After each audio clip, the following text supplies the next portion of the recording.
Sir आज कुरुक्षेत्र आए हैं प्राकृतिक खेती का गुरुकुल। आज मेरा सौभाग्य है आचार्य देवव्रत जी के साथ गुरुकुल के इन खेतों में मैंने प्राकृतिक खेती के व्यवहारिक रूप को देखा है। सचमुच में केमिकल फर्टिलाइजर के अनियंत्रित प्रयोग के कारण आज धरती की उर्वरा शक्ति समाप्त हो रही है, मित्र कीट मारे जा रहे हैं और उसके कारण उत्पादित जो अन्न फल सब्जियां हैं वो कई रोगों का कारण बन रही है। ये स्थिति अगर नहीं बदली तो आने वाली पीढ़ियां हमें माफ नहीं करेंगी। आने वाली पीढ़ियों के रहने के लायक ही धरती नहीं बचेगी। इसलिए ये सही समय है कि हम धीरे धीरे ही सही लेकिन प्राकृतिक खेती की तरफ बढ़ें। आज मैं देश के किसानों को पूरे विश्वास के साथ ये कहना चाहता हूं, आचार्य जी के समक्ष बैठकर, ये धारणा गलत है कि प्राकृतिक खेती से उत्पादन घटता है। अगर सही तरीके से प्राकृतिक खेती की जाए तो उत्पादन घटता नहीं है, अपितु बढ़ जाता है। प्राकृतिक खेती में इंटरक्रॉपिंग के कारण एक नहीं, एक साथ गन्ना, गन्ने के साथ सरसों, चना, चने के साथ गेहूं, अलग अलग फसलें ली जा सकती हैं और ये फसलें पूरक होती हैं। अगर गेहूं के साथ चना लगाए तो नाइट्रोजन की पूर्ति अपने आप गेहूं को हो जाएगी। ये प्रयोग सचमुच में अद्भुत है। मैंने अब फसलों का जो रंग देखा है वो देखने को आज के युग में हम तरस जाते हैं। रंग हो, स्वाद हो। अब गेहूं के पत्ते मैंने देखे, ऐसे चौड़े पत्ते मैंने गेहूं के पहले नहीं देखे। गन्ने की साइज हो, गाजर, चुकंदर और ड्रैगन फ्रूट तो यहाँ कमाल कर रहा है। इस मॉडल को पूरे देश में मैं देश के किसानों को आह्वान करूंगा कि इस मॉडल को जरूर देखें।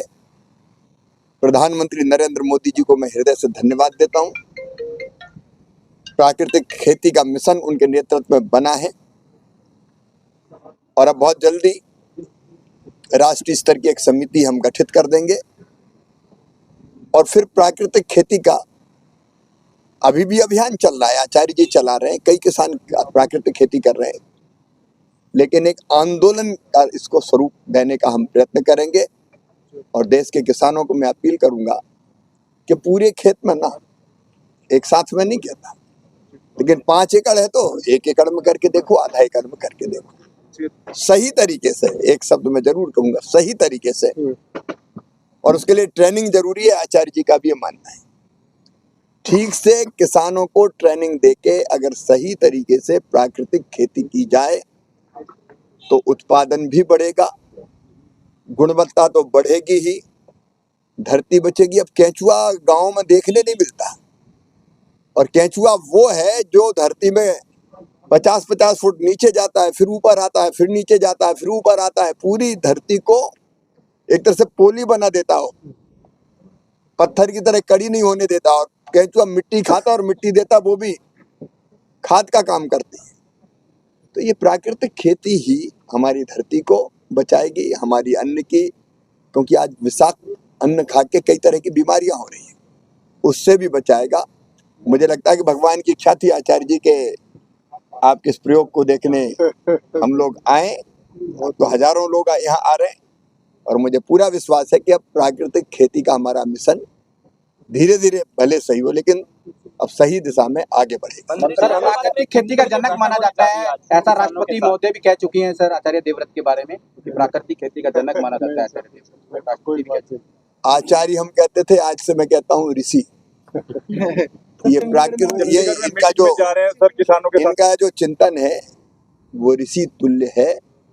जो केवल समाज और देश को बचाने के लिए काम कर रहा है। मैं आचार्य जी प्रणाम करता हूँ आपको। सर चंडीगढ़ जा रहे हैं आज किसान बिल्कुल, यहाँ से मैं चंडीगढ़ जा रहा हूँ, नहीं तो और देर रहता है यहाँ। वहाँ मुझे समय पर पहुँचना है। मैं अपने किसान भाइयों से मिलने के लिए बहुत उत्सुक हूँ। मैं कई किसान संगठनों से भेंट कर चुका हूँ। सद्भावपूर्ण वातावरण में चर्चा करेंगे, बात करेंगे और किसान को, खेती को, देश को सही दिशा में आगे बढ़ाएंगे। सर आज ट्वीट किया आपने, आपको अरे वो हो गया ना, ट्वीट कर दिया। देखिए कहीं कोई गलत चीज होती है जी सर, तो एक कोई गलत चीज अगर है, एक रास्ता ये है कि कुछ मत बोलो, लेकिन मुझे लगा कि सवाल मेरा नहीं है। अगर बाकी यात्रियों को भी तकलीफ होती है तो ये चीज मैनेजमेंट को उनके पता चलना चाहिए, ताकि आगे ये स्थिति ना बने। पैसा अगर ले रहे हैं तो हम ठीक से सुविधाएं देने का काम भी करें। एक केंद्रीय मंत्री के साथ इस तरह का व्यवहार सर